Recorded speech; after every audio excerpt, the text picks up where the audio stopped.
went to Noah's Ark Water Park in Wisconsin Dells with my family. After going on the Lazy River, tube slides, and water coasters, we came across the Scorpion's Tail. This is a ride that is 10 stories high, 400 feet long, with an initial drop of 50 feet per second. Now, most everyone would think, awesome, let's go on this ride, really cool. But not if you're the 1 in 20 people like me that have acrophobia. According to Webster's, acrophobia is defined as the abnormal dread of being in a high place or fear of heights. The word is derived from the Greek words akron, which means peak, summit, edge, and phobos, which means fear. Acrophobia is classified as a specific fear, or a fear that deals with space and motion discomfort and avoidance of objects and situations. Between 2 and 5% of the general population has acrophobia, and twice as many women suffer from this as men. Height intolerance is much more common than the exaggerated phobia, with only 10% of people that have height intolerance suffering with the phobia. So, if you've ever avoided being in a high room in a hotel, mountainous paths, or dangerous rides at amusement parks like the Scorpion's Tail, you may be within this category. Today, I'm going to talk about the causes, symptoms, and cures for acrophobia. There are several causes for acrophobia. They are thought to be instinctual, learned, or from a disability. According to the Visual Cliff study by Gibson and Walk in 1960, where they took a baby and put this baby on a glass plane and saw how this baby would react, infants avoided being in visually high places, even if they seemed to be stable. This is consistent with Darwinist theories. But most people, psychotherapists, think that this is a learned trauma from either watching or experiencing a height issue. Poor habituation being not responding well to repeated stimuli of heights, can lead to acrophobia. No exposure to high places can also lead to acrophobia because it can be the fear of the unknown. Also, injury from falling from a height can lead to acrophobia. The disabled can also have acrophobia. Depth perception issues can cause issues with spatial cues where people cannot pick up on things that would generally keep them safe from a fall. But the closer you are to your symptoms, the closer you are to the object of your fear, the worse your symptoms are.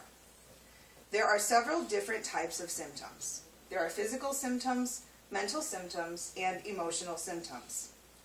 Some of the physical symptoms include increased heartbeat that can lead to heart palpitations, chest tightness, and chest pain. Increased breathing can lead to hyperventilation, lightheaded feelings, and sometimes fainting. Not being able to control your digestion can lead to unwanted bowel movements. Temperature control can lead to unwanted sweating and excessive sweating. Shaking and muscle tension are also very common physical symptoms of acrophobia, and vertigo is closely linked to acrophobia. There are also mental symptoms. Mental symptoms aren't as apparent as physical symptoms, but affect the sufferer just as badly. Irrational decisions, difficulty thinking, and a detached feeling from your body are just some of the mental symptoms that you can experience. Sometimes people that suffer from acrophobia actually jump from the height that they're at to avoid the fear that they're experiencing. More rational decisions that people with acrophobia make are lowering their body, crawling on all fours, or descending immediately from the height. They also avoid situations. This can be classified by putting off chores that you're having involving ladders, limiting your career choices, or avoiding high floors on buildings. Obsessive thoughts can lead to feeling crazy or mental haziness, and panic attacks are extremely common with people that suffer from acrophobia. There are also emotional symptoms. These can include crying, screaming, which are very common, increased sadness, which can lead to depression, and a lot of people that have acrophobia note a feeling of guilt and anger, which can lead to other disorders. But they don't have to live with these symptoms forever. There are cures. The traditional cure is psychotherapy.